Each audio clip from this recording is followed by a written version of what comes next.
Hello everyone, let me introduce myself. My name is Cikal Laksmi Suci from STEM 4, MBA ITB. Now I will present my midterm task for Economic and Business Landscape Analysis major. I will present about the economic response of Indonesian consumers to fossil fuel subsidy reforms. This topic is closely tied to Indonesia's fiscal policies, consumer welfare, and sustainability efforts.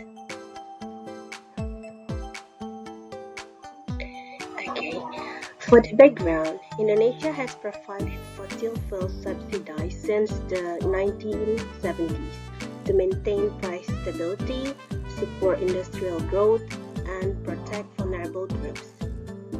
However, these subsidies have become problematic. First, they consume over 20% of the national budget, then it's created inequality and caused significant environmental harm. Major reforms began in 2005 with a turning point under President Joko Widodo in 2014, transitioning to a floating price mechanism. And what is the problem? Fuel subsidy reform caused significant impacts, especially on consumer behavior and welfare. Fuel price increases lead to higher transportation and energy costs, inflation pressures on basic goods, disproportionate impacts on lower income households, and all of these issues underline the importance of understanding consumer adaptation to such reform. And what is the research objective? This research aims to first analyze consumer behavior changes. So analyze how Indonesian consumers adapt behaviorally and economically to fuel subsidy reforms. Second, evaluate welfare and inflation impacts. Assess broader impacts on welfare and inflation. Third, provide policy recommendation for a more equitable and sustainable energy transition. And then literature review. Studies show subsidies distort markets and mostly benefit wealthier households. Theoretical perspective from microeconomics and behavioral economics explain reactions like income effect, reduce real income, substitution effect, or changing consumption patterns. Behavioral factors such as loss aversion and trust in government heavily influence public acceptance. Then, the methodology. This research used a qualitative literature review drawing from peer-reviewed journals like Scopus and others, and also used reports by World Bank, IMF, ADB, OECD, and IEA.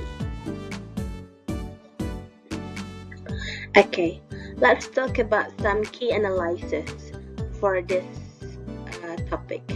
First, talk about household expenditures. Higher fuel prices reduce discretionary spending on non-essentials. Urban consumers adapt through public transport. Rural consumers have fewer alternatives.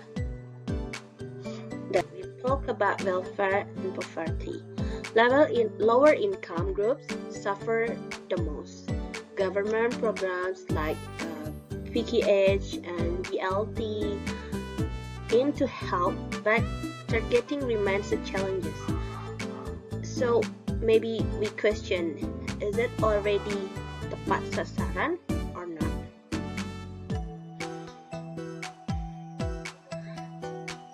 Then talk about transportation behavior.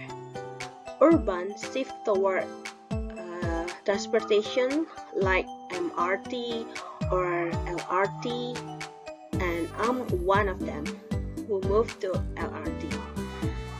And they start to interest in EV, electronic vehicles, but through infrastructure limits adoption, the interest in EVs rising slowly.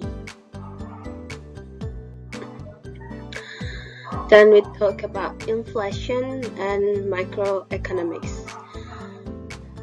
First, rising fuel prices increase costs across sectors, direct and indirect inflation through transport good prices. Second, Bank Indonesia adjusts monetary policy to manage inflation. Third, importance of transparency.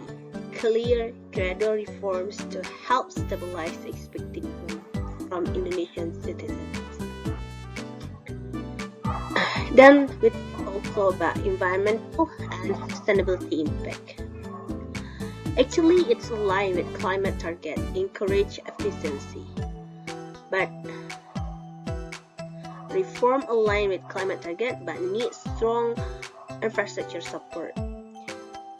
Risk of backsliding without consistency, risk of policy reversal without sustained infrastructure investment, consumer adaptation crucial to emission reduction. And then we can also compare study comparison, maybe international comparison. Indonesia can learn from some countries like Nigeria, Egypt, and India about the fuel subsidy. So the lesson that can be taken is Indonesia have to make a transparency, building trust, and build the technology. The technology also critical. From the country like Nigeria, we know that they failed to reforms due to lack of trust from public, so they got a public backslash. In Egypt, to do gradual approach linked to IMF program, IMF supported reform ties with welfare protection. And in India, they have successful digital subsidized system, and LPG transaction is success also for household.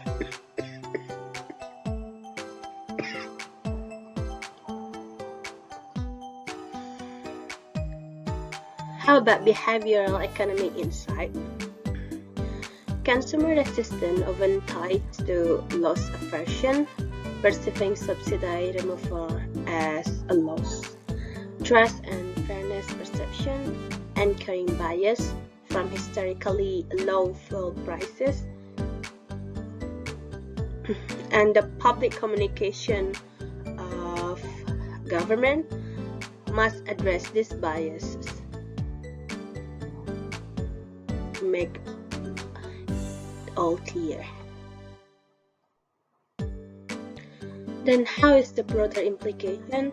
Subsidy reforms affect inflation management.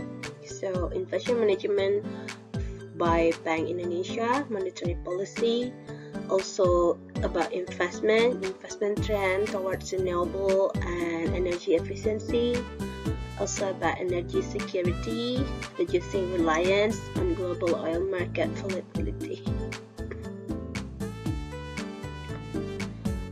And to ensure smoother transition, based on my essay, I recommended to first strengthen social protection.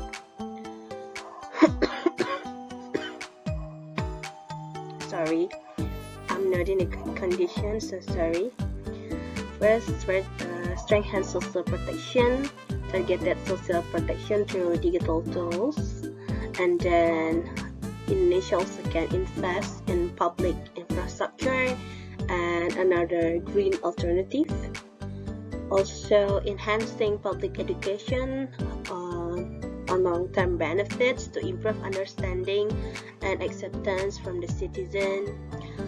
Also improve transparency and institutional capacity.